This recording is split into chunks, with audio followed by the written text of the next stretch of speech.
Last time on Eric's Nightmare Fever Dream, Eric, you really needed to study. Your test is tomorrow. Quit talking to your dogs. We talked about the topological notion of compactness. One of the takeaways I hope you got from that discussion was that compact spaces are pretty nice. They're understandable, they're relatively easy to build, they play nice with continuous functions, and so on. And we should stop to reflect on why exactly this is the case. That's not often a question you really have time to reflect on in math classes, but it's a super important one nonetheless. Why are the definitions the way that they are? Why is this the definition that we chose for compactness? And what makes its consequences interesting and worthy of examination? The answer, for compactness at least, is that it makes our spaces a little bit more finite. Not literally finite, I mean the closed interval from 0 to 1 is an uncountable set, but finite in the sense that the topological data we can use to describe our space is in some sense finite. Open covers are actually a cool thing that we maybe don't entirely appreciate yet, but we will soon, thanks Papa G. But we do know that for compact spaces, every cover has a finite subcover. And finiteness is cool because I don't have infinitely many fingers. So compactness lets us say this space only ever gets this complex, only finitely complex. Cool. Today we're going to talk about another way in which you can limit the complexity of a topological space.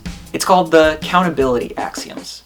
For us, there's going to be two of them. Oh, I suppose before we actually talk about the countability axioms, I should remind you what countability means. We won't dive too much into the set theory right now, but a countable set is either finite or countably infinite, as opposed to an uncountably infinite set. A countably infinite set is just one with a bijection to the natural numbers. That means that you could potentially enumerate or list or count the elements of your set. There's a first one and a second one and a third one and so on.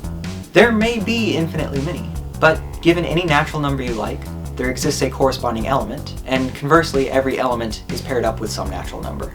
I guess I should mention, even though it's not really the point for today, that yes, there are countably infinite sets, and yes, there are countably infinite sets other than the natural numbers, and yes, there are uncountably infinite sets too. The reals are such an example, and you show that they're not countable via a diagonalization argument due to Cantor. Ask me how to do it in the comments, or better yet, make it a homework question. But let me remind you that all you need for today is just the fact that countable means enumerable, or in other words, one element for every natural number n. Anyways, back to the countability axioms. There's two of them. The first countability axiom is called first countable. You can remember that because it's the first countability axiom.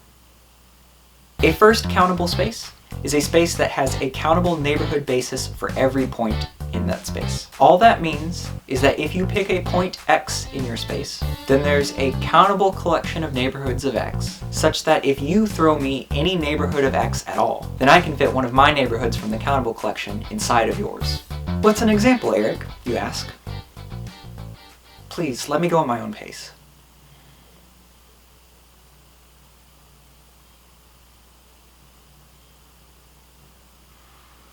An easy example of a first countable space is just R. For any point x, you can build a collection of neighborhoods of the form x minus 1 over n to x plus 1 over n for any natural number n. So the first is x minus 1 to x plus 1. The second is x minus a half to x plus a half. The third is x minus a third to x plus a third, and so on. And this satisfies the definition because even if you hand me the teeniest, tiniest neighborhood of x you could possibly imagine, I can always squeeze a neighborhood of the form x minus 1 over n to x plus 1 over n inside of your neighborhood. That's because the 1 over n's get tiny as n becomes large. Their limit is 0. This ain't a calculus class. But a non-example would be the finite complement topology on R. The idea is that if you have a countable collection of neighborhoods of a point x, then each of those neighborhoods has finite complement. If we take the union of all those finite complements, then the resulting set is countable. But R is not countable, so you can find some point that's not in that big union. Call that point y. The set R minus y is a neighborhood of x where none of your neighborhoods from the countable collection will fit inside of it. Okay, so that's first countability. Our sales pitch at the start today was that, like compactness, first countability gives us a way to limit the complexity of our topological space. And that's true, we're limiting the complexity to countably infinite as opposed to potentially uncountably infinite. But then we also said that by doing so, we get nice behavior. So what nice behavior do first countable spaces have?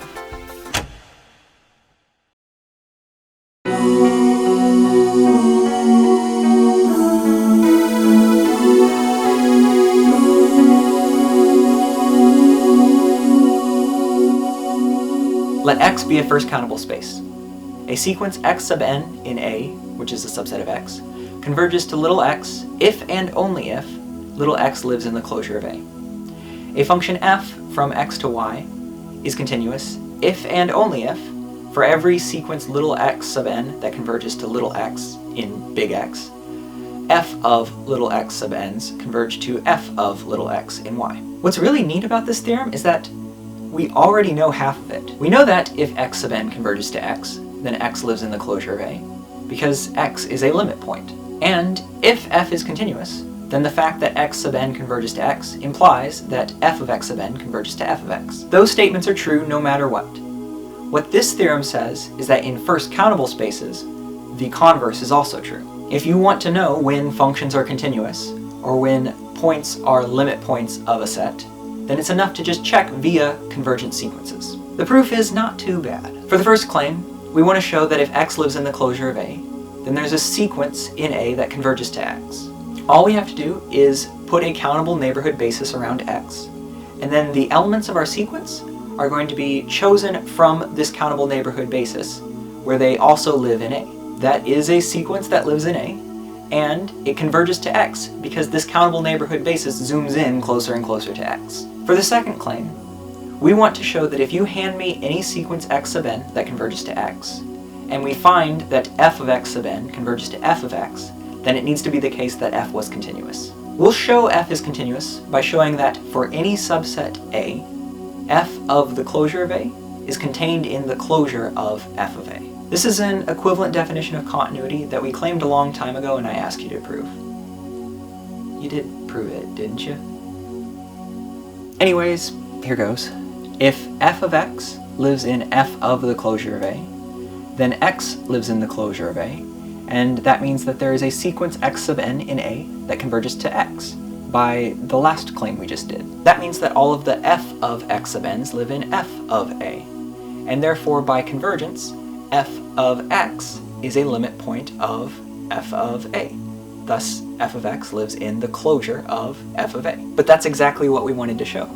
An arbitrary point that started life in f of the closure of A must live in the closure of f of A, and thus, f is continuous. Ta-da!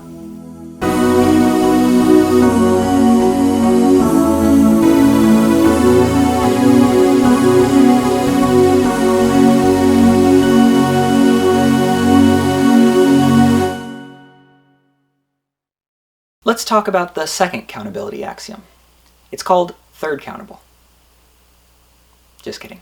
A second countable space is a space that has a countable basis. Full stop. Not each point has a countable neighborhood basis, like with first countable, but literally the whole space has a countable basis, the end. So here's a couple remarks. First off, every second countable space is obviously first countable. If your whole basis is countable, then you can build a countable neighborhood basis of a point x by just choosing your basis elements to be those that contain x. But the opposite isn't true. There are spaces which are first countable that don't happen to be second countable. Let's see some examples. First, an example of a second countable space. The picture is once again R. We need to cover R with countably many basis elements. The basis we've given R in the past is all open intervals of the form A to B. That alone can't work because there are uncountably many such intervals. So what we need to do is reduce this to a countable collection and still somehow maintain the fact that it's a basis. Here's the trick. The rational numbers are a countable subset of the reals. Moreover, they're dense, which we will exploit to our advantage. So, first, take all of the open intervals that are centered on rational numbers. But this still won't be countable yet, because the lengths of the intervals can be anything. So center the intervals on rational numbers, and also make the lengths of these intervals rational. This is a countable collection, and it forms a basis for R with the standard topology. If you doubt either of those claims, go check them. and ask in the comments as always if you get stuck. But now we want a non-example. Here's a silly example. Give R the discrete topology. Lo and behold, this is really easy to show that it's first countable. Pick a point X. What is its countable neighborhood basis? The singleton X. Give me any neighborhood of X, and the singleton containing X will sit inside of it. Easy peasy, I can count to 1. But R with the discrete topology can't be second countable. The quick justification is that your basis needs to reflect the fact that every singleton is open, but there are uncountably many singletons in R, so no countable basis can exist. Since we know that every second countable space is first countable, that means the theorem we proved for first countable spaces earlier today also holds for second countable spaces as well. It also shouldn't be surprising that second countable spaces behave even nicer than first countable spaces. Our guiding mantra through this episode has been limiting complexity, and having a countable basis full stop is less complex than each point having a countable neighborhood basis.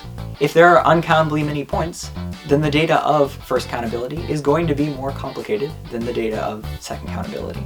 Moving forward, we're soon going to start focusing on a special kind of topological space called a manifold. They're second countable, which is nice, and they also have a few extra conditions that make them more well-behaved in comparison to other general topological spaces. So stay tuned for that. Bye-bye for now.